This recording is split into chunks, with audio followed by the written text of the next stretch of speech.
साथियों, जय भीम, जय भारत, नमो बुद्धाय।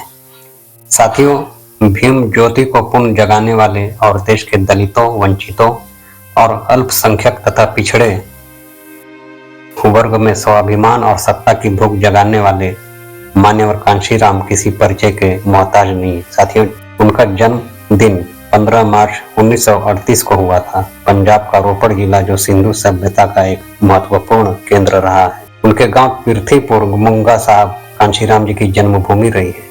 माता बिशन कौर और पिता सरदार हरि सिंह की ये सबसे बड़ी संतान थे। मान्यवर कांशीराम 3 भाई और 3 बहनों में सबसे बड़े थे। परिवार कबीरपंथी और मध्यम वर्ग का था।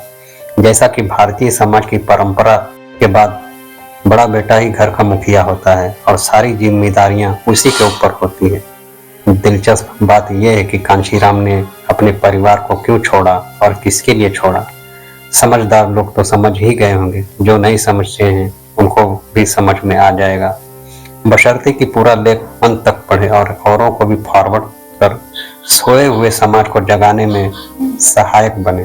साथियों, साहब कांशीराम ने 1957 में सर्वे ऑफ इंडिया की परीक्षा पास की। उनको ट्रेनिंग के लिए उत्तराखंड की वर्तमान राजधानी देहरादून बुलाया गया। सर्वे ऑफ इंडिया का एक रूल था कि ट्रेनिंग कर्ताओं को एक निश्चित समय तक सर्वे ऑफ इंडिया की नौकरी करना अनिवार्य था। विभाग के नियमानुसार ट्रेनिंग पूरी होने से पहले सभी ट्रेनिंग कर्ताओं से एक बॉन्ड भरने के लिए कहा गया। सभी ट्रेनिंग कर्ताओं ने उस बॉन्ड पर अपने हस्ताक्षर कर अपनी सहमति दे दी, लेकिन आजाद कांशीराम ने उस अनुबंध पत्र पर हस्ताक्षर करने से इनकार कर दिया और कहा कि मैं सरकार का बंधुआ मजदूर बनने से बेहतर समझता हूं कि इस नौकरी को छोड़ दूं। इतने स्वाभिमानी और दृढ़ शक्ति के धनी थे मान्यवर साहब कांशीराम। कुर्सी मिलने ही वाली थी कि उन्होंने ठोकर मार दी। इस प्रकार देहरादून की जमीन से भी उनका इतिहास जुड़ गया। सर्वे ऑफ इंडिया की नौकरी छोड़कर कुछ समय बाद साहब कांशीराम नहीं, defence science and research development organisation की परीक्षा पास कर ली और पुणे में रिसर्च एंड डेवलपमेंट लेबोरेटरी में अनुसंधान सहायक के पद पर नियुक्त हुए। इस नौकरी को भी बड़े लगन और मेहनत के साथ कर रहे थे, लेकिन वहां घटी एक घटना ने मान्यवर जी का पूरा जीवन का मकसद ही बदल डाला और उन्होंने उस नौकरी से भी त्याग पत्र देकर बहुजन समाज को जगाने के लिए राजनीति में कदम रखा। ERDL की नौकरी क्यों छोड़ी, इसके पीछे बाबा साहब की और बुद्ध जयंती की छुट्टी मुख्य वजह थी। बुद्ध जयंती और अंबेडकर जयंती की छुट्टी का क्या पूरा घटनाक्रम था, इस पर विस्तार से हम अगले भाग में बात करेंगे।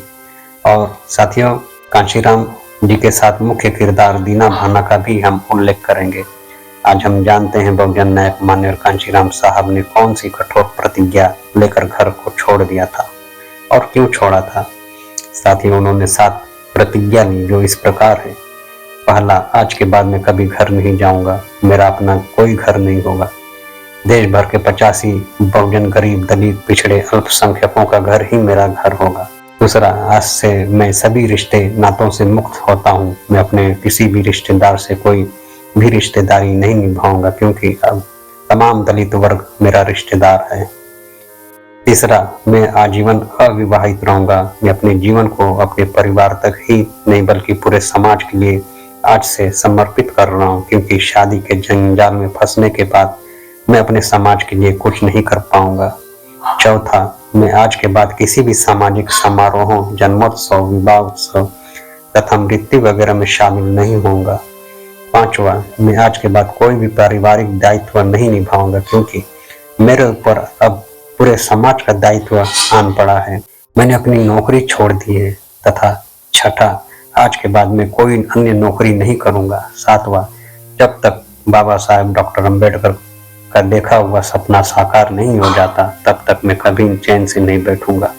साथियों, मान्यवर साहब ने जो कहा वो किया। देश के सारे बहुजनों को मान्यवर साहब कांशीराम और बाबा साहब के बताए मार्ग पर चलकर ही समाज का कल्याण होगा। साथियों, देश की इस महान हस्ती को शत शत नमन।